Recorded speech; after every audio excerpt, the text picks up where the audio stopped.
I'm an artist and I love making the viewers part of my artwork.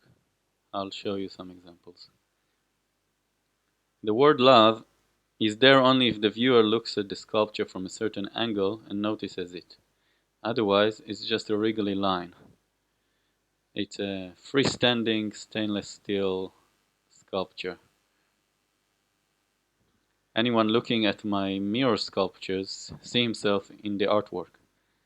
I also made the one in the bottom left corner where a child can see himself in a spacesuit floating in space. This is an old poster. I love letting the viewer decipher the work. Characters like Mickey Mouse, Kermit, etc. aren't in the artwork, although the viewer does see them. I'm sure you can recognize most of the characters in here. The Dalmatian isn't actually there, it's a bunch of moving spots, but your mind completes the information for you and tells you that you see a Dalmatian.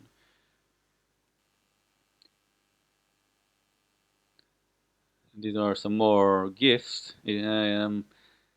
I just painted colorful dots. It's you who sees them as the animal. There's an ostrich, a fox, a flamingo, and a kangaroo.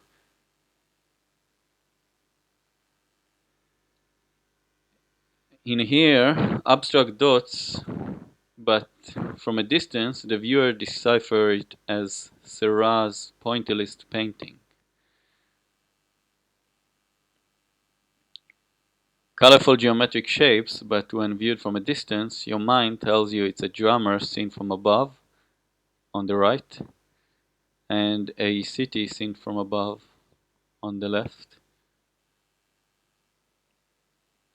I love exploring different ways of abstractifying iconic images, such as cartoon characters, because they are so iconic and etched in our brains.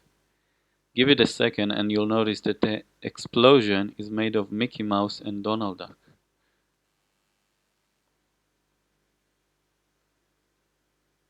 You don't need a lot of details for the characters to be recognizable.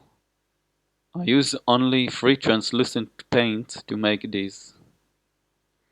So Mickey's pants are made of yellow, blue, and pink dots, but in your mind the pants are red.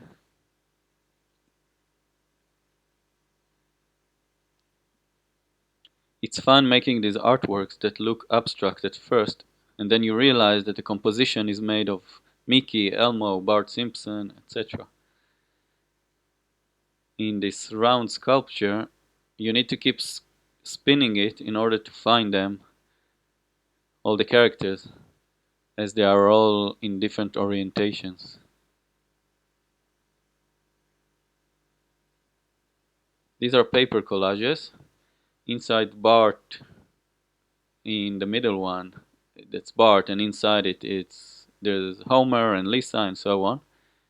The challenge for me when working on these artworks is keeping the character recognizable while only a small section of it is visible. And on the left is SpongeBob and his gang. In this sculpture, I let you control the composition by rearranging the discs. So it's a modular sculpture. Also in these modular sculptures, you can move the pieces along the slots and between them to blend the colors differently and make different compositions. On the left is a sculpture with iconic buildings from around the world, and on the right is London. The tiny red piece at the bottom is a bus, a double-decker. A couple more modular sculptures. I'm always excited by seeing the effects of color blending.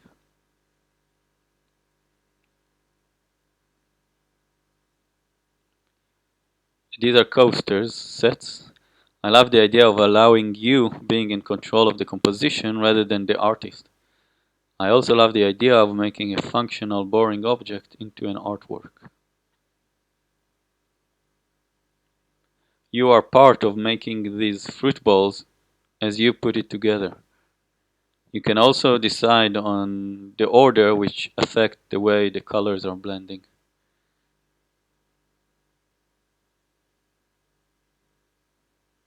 Playful sculptures or sculptural puzzles.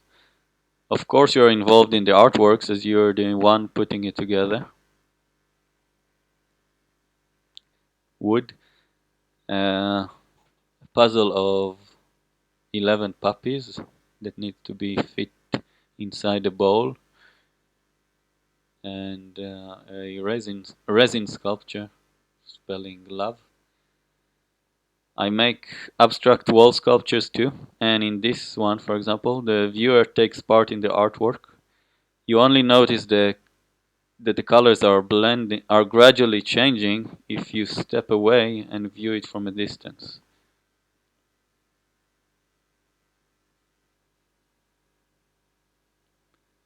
This is titled The Friendship Sculpture, and it invites kids to pose and be part of the sculpture. The headstand pose is the most challenging one, or maybe the one where the kid is jumping high, yellow one.